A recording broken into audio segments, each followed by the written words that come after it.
Saudara-saudari yang terkasih, jumpa lagi dalam Pelita Hati hari ini, Jumat 18 Februari 2022, hari biasa dalam pekan biasa yang ke-6. Bersama saya Romo Thomas Suratno SC dari Paroki Cilandak, Jakarta Selatan, mendengar dan merenungkan sabda Tuhan, yakni firman Tuhan yang tersurat dalam Injil Markus bab atau pasal 34 sampai dengan bab atau pasal 9 ayat 1.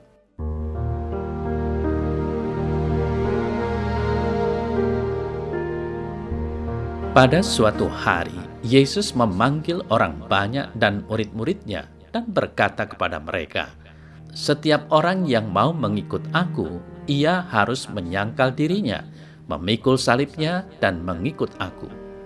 Karena siapa yang mau menyelamatkan nyawanya, ia akan kehilangan nyawanya. Tetapi barang siapa kehilangan nyawanya karena aku dan karena Injil, ia akan menyelamatkannya. Apa gunanya seorang memperoleh seluruh dunia, tetapi ia kehilangan nyawanya? Karena apakah yang dapat diberikannya sebagai ganti nyawanya? Sebab barang siapa malu karena aku dan karena perkataanku di tengah-tengah angkatan yang tidak setia dan berdosa ini, Anak Manusia pun akan malu karena orang itu apabila ia datang kelak dalam kemuliaan Bapanya, diiringi malaikat-malaikat kudus." Orang yang hadir di sini ada yang tidak akan mati sebelum mereka melihat bahwa kerajaan Allah telah datang dengan kuasa.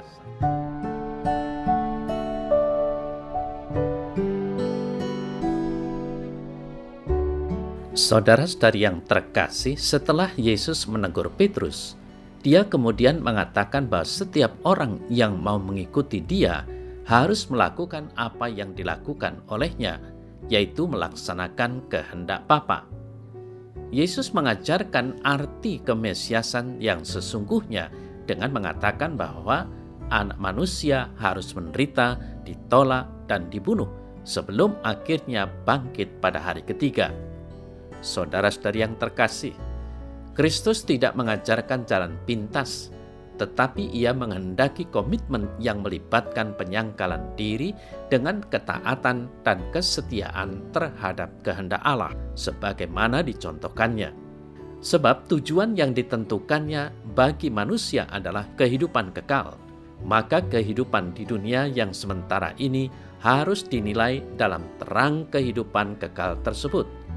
Apa yang kita lakukan di dunia ini haruslah membantu mengarahkan kita kepada kehidupan kekal dan bukan sebaliknya. Saudara-saudari yang terkasih, menyangkal diri adalah menempatkan kebenaran dan kehendak Allah lebih tinggi daripada keinginan pribadi.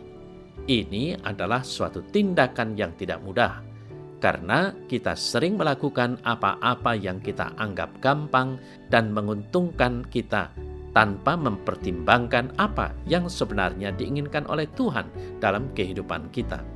Penyangkalan diri yang terus-menerus yang didasari oleh kebenaran dan kasih kepada Allah akan semakin membuat diri kita menjadi semakin mirip dengan Kristus. Dan penyangkalan diri ini akan membawa kita kepada kebebasan, karena kebenaran adalah membebaskan. Dengan jelas Yesus berkata, setiap orang yang mau mengikut aku, ia harus menyangkal dirinya, memikul salibnya, dan mengikut aku. Karena siapa yang mau menyelamatkan nyawanya, ia akan kehilangan nyawanya. Tetapi barang siapa kehilangan nyawanya karena aku dan karena Injil, ia akan menyelamatkannya. Saudara-saudari yang terkasih, tidaklah mudah menjadi orang Kristen.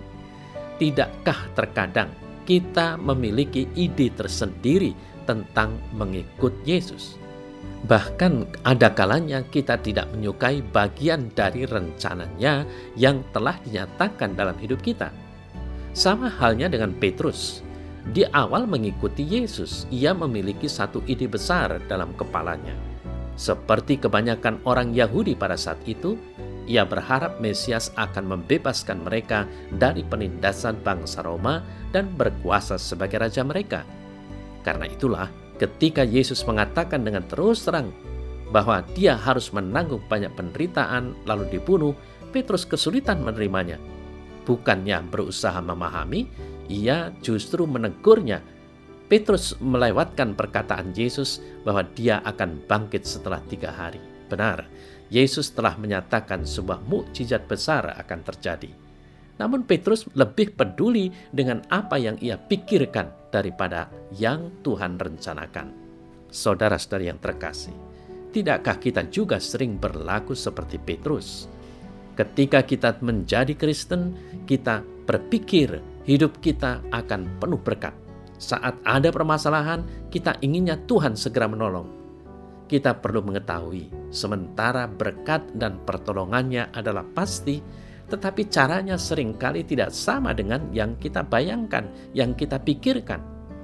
Tantangan demi tantangan hidup akan tetap menghampiri kita. Bisa jadi, selagi kita menaatinya, berjuang dalam pelayanan, bersaksi memberitakan Injil, dan berkorban segalanya bagi Tuhan, orang-orang mencemooh kita. Saudara-saudari yang terkasih, jika saat ini kita merasa beban hidup kita terlampau berat, ingatlah bahwa Tuhan sudah memanggil kita untuk memikul salib. Jangan takut, Dia tidak menutup mata terhadap segala kesulitan yang kita tanggung. Namun semua itu diperlukan untuk menyelaraskan hati dan pikiran kita dengannya.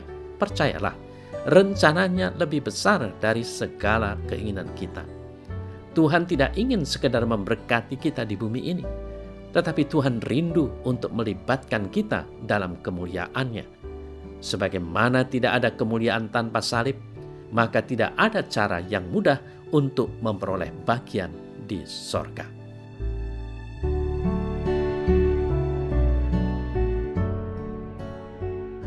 Dalam nama Bapa dan Putra dan Roh Kudus. Amin. Ya Tuhan Yesus, aku percaya bahwa Engkau datang sebagai Mesias mau menyelamatkan semua orang yang percaya padamu. Namun aku sadar bahwa untuk mengikuti jalan dan kehendak-Mu tidaklah mudah. Maka bantulah dan mampukanlah aku untuk dapat menapaki jalan-jalan-Mu dan selalu mencari untuk menemukan kehendak-Mu untuk aku hidupi. Amin. Semoga Allah yang Maha Kuasa memberkati saudara sekalian, Bapa dan Putra dan Roh Kudus. Amin.